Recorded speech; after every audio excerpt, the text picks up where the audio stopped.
Hello and welcome to another episode of GameHammer Daily, and today we're looking at a rather cool rhythm game from virtual reality. Let's talk about Beat Saber.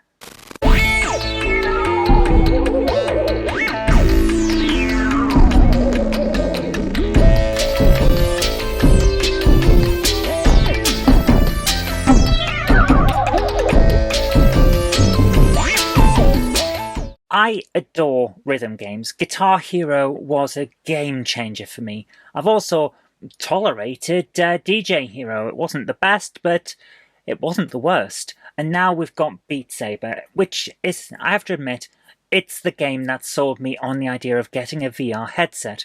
Now, I am not the greatest at coordination,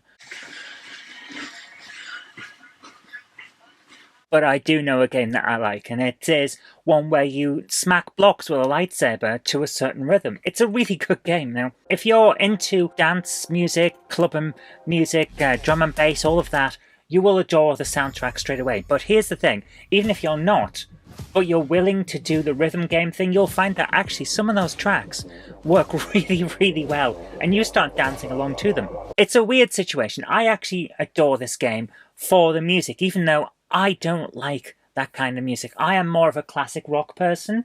I like Pink Floyd, I like Kansas, I like stuff like that. But I also like Yaroslav Beck's $100 Bill, which is one of the tracks from this game. In fact, it's the first one. If you play it on the Oculus Quest 2, it is the first one that comes up.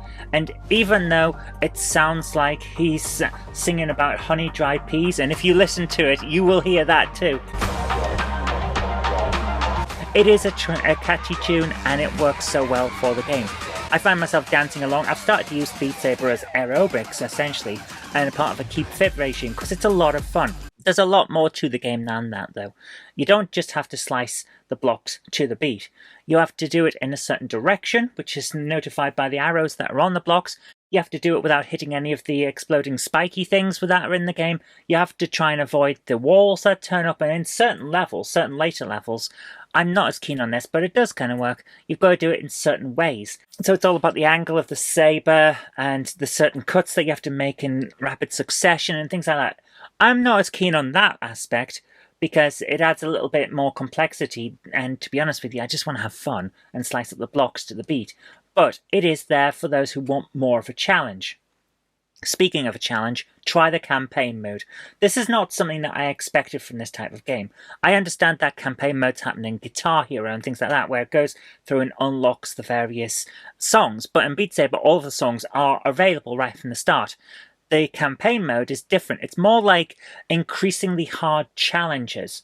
So it's more of a challenge mode. It's actually quite interesting. You've got to do certain things in certain ways, such as you've got to get a certain score. You've got to have swung your arm a certain amount of meters through the air and stuff like that. It's actually quite interesting how they do it. And you do find that you get an awful lot more out of the game when you try those challenges, but also you get better at the game. It's like a practice as well. It's very cool. However, the crowning achievement for the game, and I did not expect this because I like single-player campaigns. I want to be able to jump in and out as I want to. But I might have 10 minutes here, a couple of hours there, that kind of thing, to try and play a game. So I don't usually go for multiplayer. But I'm glad I tried it with this one, because the multiplayer is just jump in, have a quick session of a track or two, jump out whenever you want, that kind of thing, with a few other people that happen to be playing the game at the same time. You don't have to try and organise everything. There's no lobby. You just jump in. Right, we all pick which track we're going for. Right, we're playing that track.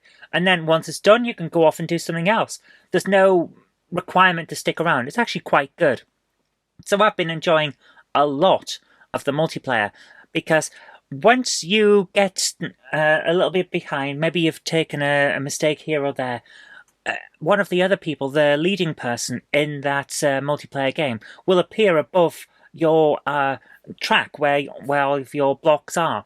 And what they're doing will show you how to be better at the game. So that's quite cool, because you see how they're tackling each of the blocks. And that's a good thing. It's like how can I put this? It's like an encouragement. It shows you how they're doing it so that you can copy, and it encourages you to be better at the game, which is very cool. Also, the best aspect that I've seen of multiplayer is the fact that you don't have to talk to these people. There's none of that stuff where some 12-year-old will claim that they've had sex with your mother or anything like that. None of that happens. And when the games end and you get the ranks at the end and it says who did best, who did some special thing like the most in a combination, or the longest time that you did a track, or the largest number of swings, that kind of thing. While you're all there, that I worked out that if you didn't, you still have control of your hands for your avatar. So you can clap when someone does well on something, and other people will also pick that up and see what you're doing. And there's a great thing where someone's got first place, clap, clap, clap. Someone's been given largest amount of combo, clap, clap, clap. It's great. It actually encourages people to be nice to each other, which you don't see in a lot of multiplayer games. So I really like that aspect of it, and it's very organic the way it happened. So I'm very happy with that. All in all, there is nothing wrong with this game. I've thoroughly enjoyed it. If you guys have a chance, I know it's on PC. I don't know how well it works on PC because I've not tried it, but the virtual reality version, guys, if you've got VR and you haven't got Beat Saber yet, get it. It's just that much fun. So that's all I've got time for today. I hope you have enjoyed this, and if you have, remember to click that like button, share it with your friends so that they'll know a good game when they see it, and do subscribe for future videos because there will be more in the future. But until next time, I've been Zoe Kirk Robinson, you've been watching GameHammer Daily, and I'll see you tomorrow.